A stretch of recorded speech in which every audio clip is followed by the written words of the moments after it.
Look at these windscreen wipers. We tend to take them for granted, but when they stop working, or they don't work properly, we really miss them. What did people do before they existed? And why do they exist? If you enjoy this video, please give it a like, subscribe if you haven't done so already, and why not share it with your friends? Okay, let's find out.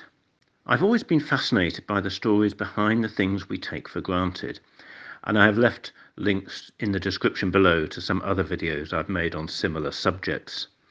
Before fast forms of transport, nobody imagined the wipers would be needed. As you can see with this horse and carriage, the driver is on the outside exposed to the elements. Any form of windscreen would have been an impediment. Even when trains were invented and reached high speeds, wipers were not thought of because, although there were forward-facing windows, they were not a lot of use. As you can see here, forward visibility was very limited. The locomotive drivers needed to spend a lot of their time looking out of the side of the train for signals as they did looking forward. The front-facing windows were so limited because most of the space in the front was taken up by the enormous steam engines, firebox and boiler. At the beginning of the 20th century, things started to change. First trams and then early motor cars gave the drivers unlimited visibility from the front, and also, as they got faster, the driver needed more protection from the elements. So windscreens were invented. As this story takes place in the United States, let's give them the American English name, windshields. The first person credited with the invention of the windshield wiper came up with the idea while visiting New York. Her name was Mary Anderson. Mary Anderson was born in Greene County, Alabama in 1866, and she was an inventor, a real estate developer, and a rancher. She invented the windshield wiper in response to a problem she observed while visiting New York in the winter of 1902. At the time, she noticed that streetcar drivers had to open the windows of their vehicles in order to see in snowy or rainy weather, and this snow and rain would accumulate on the windshield, obstructing their view.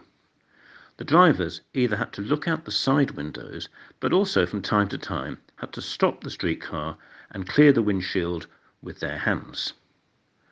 Her solution was a manually operated device with a lever inside the vehicle, which could move a rubber blade back and forth across the windshield, effectively clearing away the rain, snow, or other debris. A counterweight was used to ensure contact between the wiper and the window. The device could easily be removed if desired after the winter was over. Other similar devices had been made earlier, but Anderson's was the first windshield cleaning device to be effective. She applied for her patent for her invention in 1903, and it was granted in 1905. Her windshield wiper design was initially met with skepticism, especially by the automobile manufacturers, who didn't see the need for such a device, probably because cars were still quite slow and fairly rare. Many could not see the value of her invention and stressed the risk that the driver would be distracted by operating the device and the moving wipers. Eventually, car makers started to accept her device as automobiles became more common and safety concerns grew. In 1922, Cadillac became the first car manufacturer to adopt them as standard equipment. This didn't help Mary Anderson, however, because her patent had expired in 1920. Mary Anderson's invention was the first modern windscreen wiper and is the origin of all the systems that we use in vehicles today. She's one of a long list of inventors who didn't make much money out of her invention. Bye for now.